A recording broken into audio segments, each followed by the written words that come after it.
dañ ne moom saal bu procureur sàkkoo mandat de dépôt dinañ xaw a jafe trop pour nga mën ci mucc ak yooyu qu'en est-il réellement justement. waaw xam nga ndeysaan dafa am lu ñuy tuddee procureur de la république financier ñoo bindoon benn communiqué su ma jumlee janvier. alors communiqué boobu ñu ne dafa am benn rapport bu ñu jot ci CENTIF bi def état 125 milliards provisoire boo xamante ne yoo xamante ne dañuy nekk di transiter dans différents comptes de sociétés et de particuliers. alors si loolu ñu ne manière bi ñu ko defee sax mécanisme yi sophistiqué la ñu utiliser mais façon njoxtu nañ ne vraiment c'est un réseau et à la limite c'est des infractions financières illégales donc suspicion la ñu ne léegi ci loolu dañuy def enquête bi mooy pare ñu ne dañuy viser X ak yeneen sociétés yi nga xamante ni ñoom ñoo nekk yooyu sociétés yi njoxtu ni sax société en réalité écran la loolu ñu ne léegi dañuy def enquête maintenant au cours de l'enquête bu ñu jëlee loolu di ko exploiter ci la ñuy commencer di gis ay nit léegi histoire bi c'est l'histoire des 125 milliards léegi 125 milliards dafay am ñu seddi kii wala ñu gis lii kii jot fële kii jot léegi si ñooñu bu ñu gisee nga jot da lay topp pour ñu xam yow li nga jot maanaam est-ce que lu lew la parce que sëñ bi l'argent du butin moom mënul lew maanaam si les 125 milliards sont acquis illégalement koo ci sédd ci réseau bi nga léegi nag reste à voir yow kii ñu sédd wala ku ñu jox mën na la sédd te amuloo xamuloo parce que nday mën na jël xaalis fële xaalis bi salte na man xaw ma mu jox may ma 100 000 wala mu liggéeyloo ma excusez-moi mu liggéeyloo ma dara mu fay ma ci 100 000 maanaam degré d'implication. waaw léegi su dee moom xaalis bi xam nañ da koo jël te lewul waaye fu jaamur la jël fële triande ko mais ci 10 millions yooyu mu triande mu liggéeyloo ma dara mu fay ma ci 10 millions yi 100 000 bu ñuy xool léegi bu ñu koy jàpp benn léegi kan la ci fay bu ñu gisee ne wéev na ma 100 000 danañ xool de waaye bu dee man mën naa justifier li ma liggéeyloo nii li ma fay dafa maa liggéeyloo. est-ce que da nga may jàpp man sàcc ma de. waaw liggéey te man je suis pas censé ma xam fan la jëlee xaalis mais enquêteur bu gisee loolu dina topp naa ne kii lii lu may dox est-ce que nekkul da koo sédd est-ce que nekkul ñoom ñoo àndoon loolu mooy tax ñuy def enquête yi léegi nag loolu il faut ñu xam ku ne lan mooy ci sa degré d'implication lan mooy ci sa responsabilité et dans ce cas soit tu as été au courant tu as assumé tu as accepté tu as assumé oui. Soit tu n'as pas été au courant mais laal nga ci et dans ce cas ñaar yooyu bokkuñu traitement parce que kooku ki ñuy jox te moom dafa liggéey wala te xamu ko kooku intention amu fa mais ki xam assumer et pare na jox ma loolu am nga intention kooku facilement yow yaa gën a naqaree lijjanti ki nga xamante ne moom def na wala mbir mi daal laal na si mais moom du yéene. amul yéene laal si. mais peut-être au fil du temps gis nañ ci turam léegi ñu gis ne donc ñu gis ne ay sociétés Sofico. parce que Farba turam feeñu loon société moo feeñ. société yooyu société nit moo ko moom. société ay nit ñoo koy créer tey société boo créer fi mu am kayit soo demee fële xam nga am nañu koy tuddee ban ministère moo yore immatriculation. Azurut dañuy def enregistrement boobu mais soo joxee ni ne yaa bi ñu xam kan mooy borom. parce que booy créer société dafay am kayit dafay am pièce d'identité léegi ñooñu bu ñu gisee ne yow. diw moo ko enregistré mais diw boobu dañ koy enquête diw boobu bu gisee ne yow koo xamante ni par exemple ñoom xam nañ ne yow pour la forme ni waaye yow xam nga mënoo am société bi fii ñëpp mën na am société waaye am na loo xam ne mënul nekk ku ne mën na am société mais am na loo xam ne mënul nekk waaw léegi nag bu loolu mooy li ñu tuddee curiosité bi léegi loolu la ñuy dévoiler bu ñu gisee ne yow kii de magam lañ jàpp ne moo def lii léegi maire moom rakkam turam moo nekk ci société bi mais dañ koy topp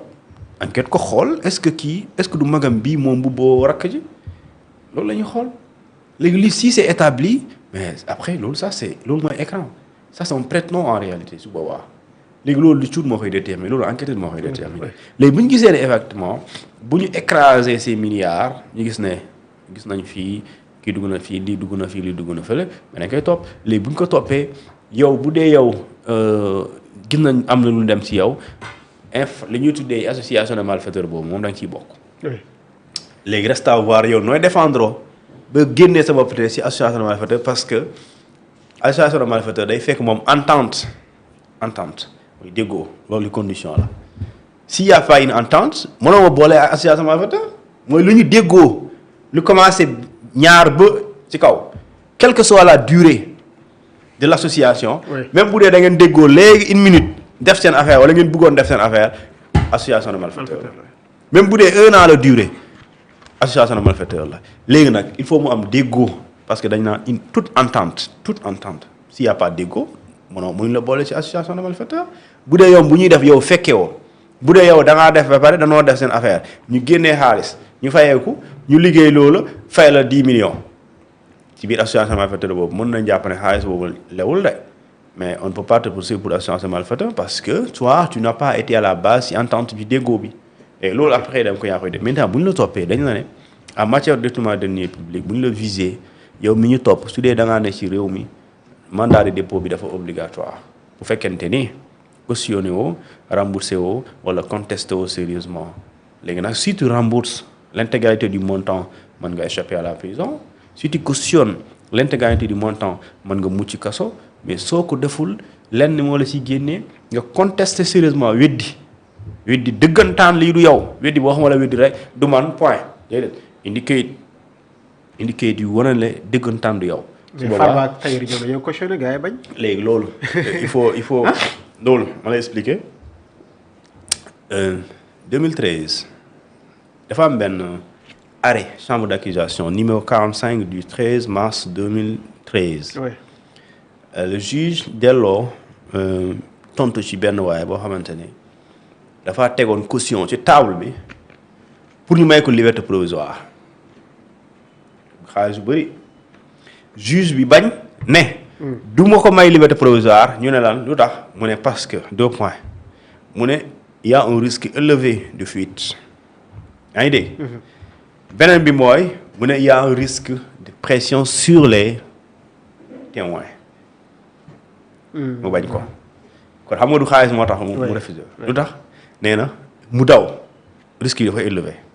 nee na mu teg pression témoins yi ci biti dafa élevé. moo tax mu bañ léegi pour dire quoi liberté provisoire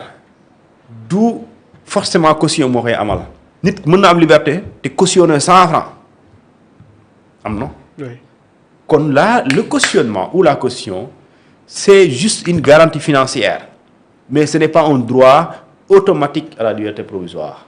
La liberté provisoire, d'abord, est soumise à des critères d'appréciation. Critères yooyu ma limal la ko ci bokk na ci loolu mooy appréciation discrétionnaire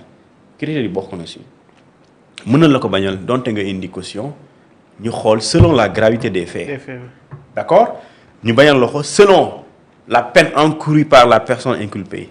ñu bañal la ko selon lu ñu tuddee pour risque de trouble à l'ordre public mën na ko bañal pour ça mën nga teg 100 milliards mais bu la bàyyee dëkk bi yëngu da lay bàyyi wala.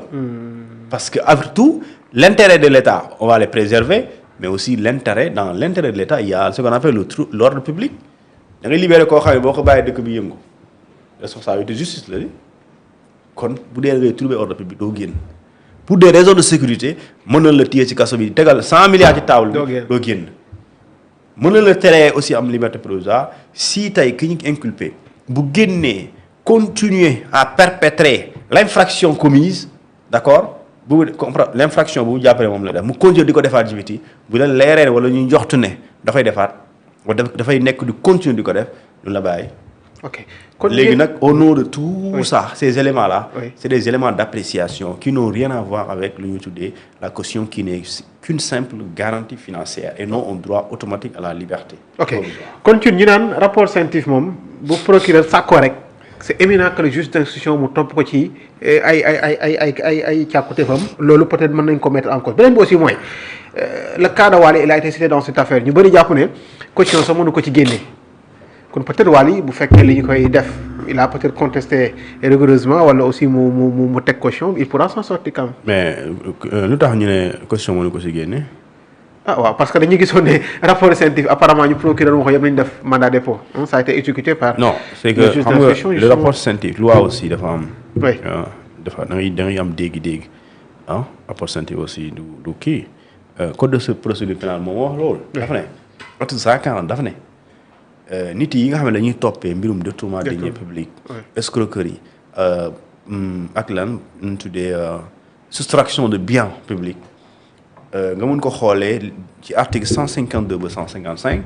ñooñu bu ñu leen indee ci kanam yoon mooy ci kanam procureur ñaari choix ñaari mbir moo am bu dee nekkoo ci réew mi mandat d'arrêt obligatoire loolu jëkk a bind. ñu ne su dee yaa ngi ci réew mi mandat de dépôt obligatoire mais la wax mais mandat de dépôt obligatoire si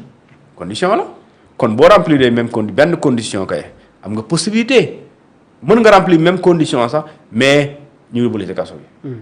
donc il faut nit ñi dégg. oui léegi nag ñu ne la yan mooy condition ñu ne la ñett la quatrième bi moom mooy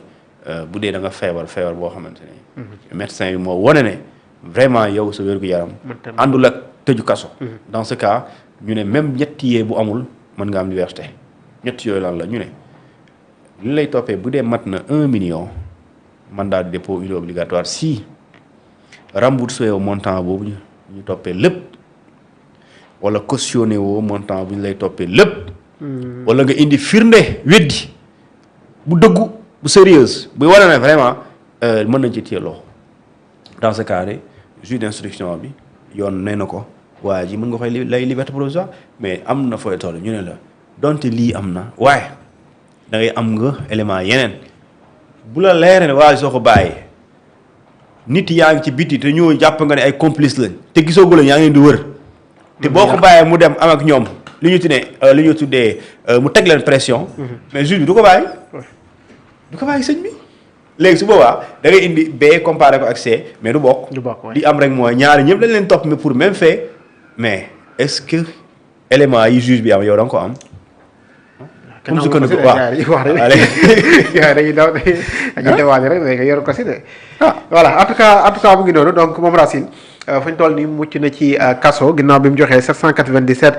millions de francs CFA moom nag moo nekkoon conseil d'administration bu IPRES ñu xam ko bu baax a baax fan yii sax bëggoon na voyager ñu ne amoon na problème papier par la suite moom génnoon na li nga xam ne moo di bile réew ñu ñëwaat ci beneen dossier mu soxal wàllum haute cour